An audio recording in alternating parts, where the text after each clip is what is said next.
the sun.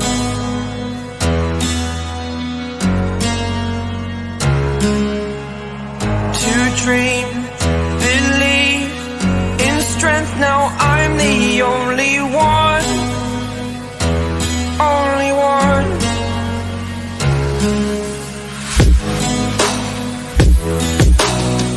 I was an ordinary boy until I broke the rules. My life destroyed, life destroyed. Until I walk awake, scream my mind, I shout, the ground shakes. How much can I take? My mind will break. Will it break? Hey, what's up, guys? What I want to talk to today is what if there was only one target in the King Road house? One. Because we all know and we've all heard that the attacker went straight to the third floor. And what if Maddie was the target? Because you could clearly indicate which room is Maddie's from the outside, because it had her pink boots and the M in the window. And let's just say Kaylee, who more than likely wasn't initially in Maddie's bed, had heard a commotion coming from Maddie's room and stumbled on the killer taking Maddie's life. And we've all read and heard in the PCA that Dylan heard what sounded like Kaylee playing with her dog. Well, what if that was Kaylee fighting with the attacker there in the bedroom? Because we've all heard that Kaylee had got it more brutal than Maddie. Well, how would you get it more brutal than Maddie? Is if you're fighting with the attacker. And you wouldn't fight with the attacker laying on your back. You would be standing up toe to toe with the attacker. But that still don't get to my point, which I don't understand. If Maddie was the only target and Kaylee came in and interrupted him taking Maddie's life, he could have easily, as soon as that was done, left the home out the sliding glass door, which he had entered from. But why didn't he go and check Dylan's room or Xana's room when he first came in? Why did he go straight upstairs? That would instantly indicate that Maddie was the target. And then the attacker got caught off guard by Kaylee, who had came to investigate. And then Kaylee lost her life.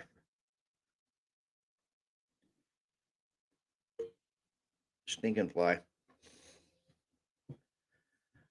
But, and that still doesn't account for Xana and Ethan.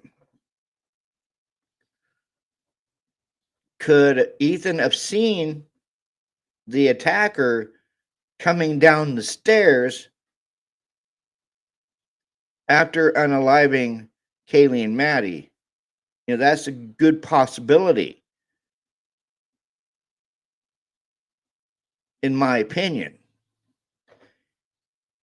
Ethan could have ran into the attacker as the attacker was leaving, and the attacker didn't want any witnesses, so he ended up killing Ethan, and then Xana could have heard the altercation and come to Ethan's defense, and Xana loses her life too.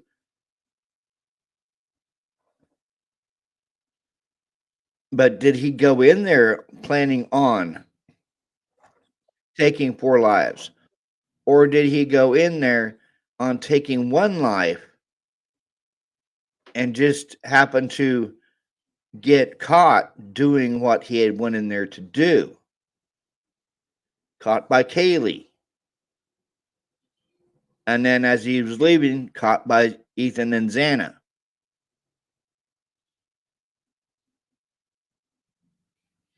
But what I'm confused about is why Dylan and Bethany were left alive. Because we all heard in the story from Dylan that she saw the attacker. 5'10" or taller, athletically built, not muscular, bushy eyebrows. Well, if she could see him, then more than likely he could see her. So why didn't he eliminate her as a witness? We just don't know. Because personally, I think that Kaylee, Zen, and Ethan were casualties. They were not expected kills. Maddie was the preferred target, or it could have been Maddie and Xana who were the targets, and Ethan and Kaylee were just collateral damage.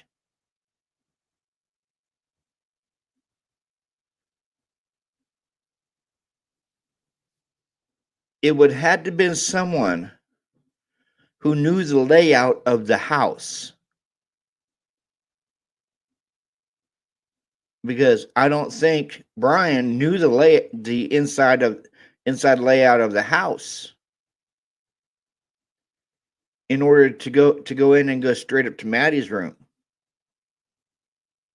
So it would have had to have been someone who knew them to go after Maddie first. And then, because we all know Kaylee was dialing Jack over and over again. So she could have been dialing Jack in her room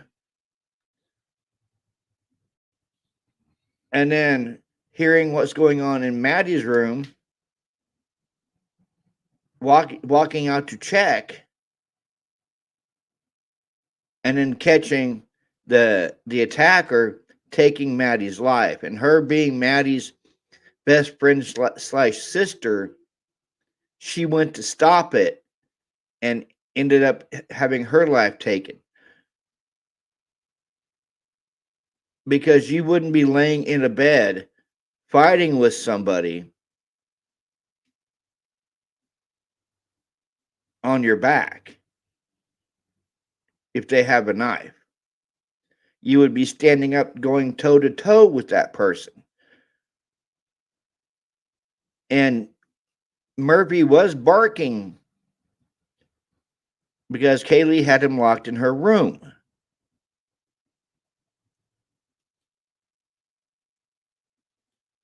But that still don't, add up to how Xana and Ethan was killed. Like I said before, could Maddie, and because the killer went straight to Maddie's room, didn't check any other door in the house, went straight to Maddie's room. So were they collateral damage because he didn't want them identifying him, or was it someone that they knew that didn't want no witnesses, but yet left 2 witnesses, Dylan and Bethany? Because we all got Dylan's description: 5'10" or taller, athletically built, not muscular, bushy eyebrows.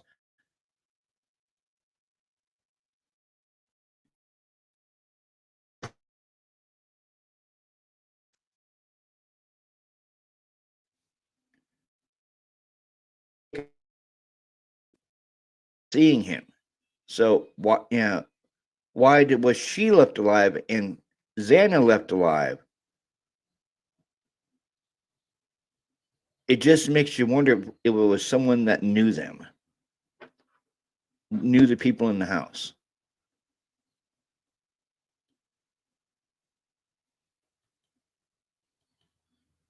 Which is very sad, guys. It is. It's very sad.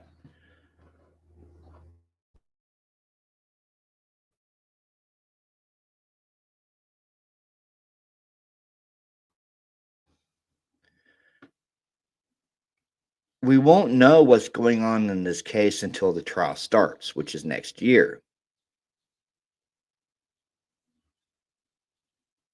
But in my personal opinion,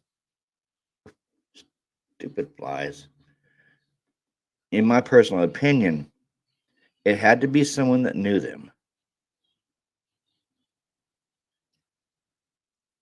And Maddie was the target, or possibly Maddie and Xana were the targets, and Kaylee and Ethan were collateral damage.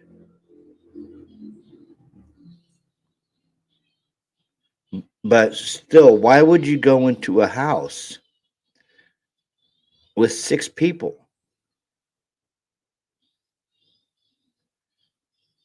Dylan in her bedroom, Bethany in her bedroom, Xana and Ethan in their bedroom, and then Maddie and Kaylee, because Maddie more likely passed out when she got home because she was drunk. And then we've all heard there was one hell of a battle going on the second floor. Is that because the attacker was spotted leaving the house, and that's why the battle was going on the second floor, because the killer was on the 3rd floor first, and then as he was leaving to leave the house, he was possibly spotted by either Ethan or Xana, and he had to eliminate the witnesses as he was leaving. But there was one witness left. There was 2 witnesses left alive. One that more likely didn't see anything because she was on the 1st floor, and Dylan. Why wasn't her life taken? Because she got a good look at him.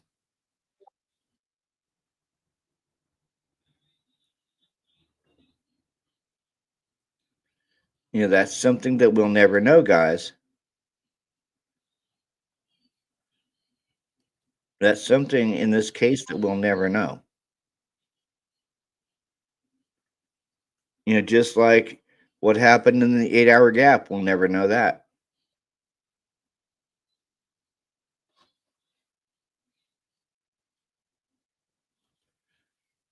And we'll never know what happened in the 8-hour gap. We won't.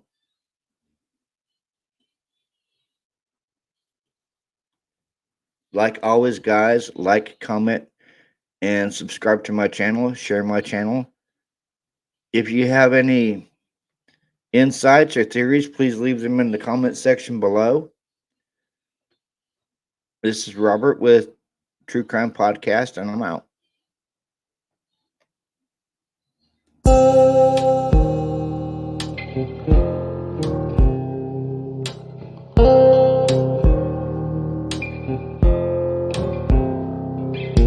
Blood of the nation, we need saving. Truth and demons, redemption to lose. Archangel, our angels ain't coming. No way. Oh, holy water wash us all. Oh, brothers, sisters, sing our song and keep singing. Oh, together we are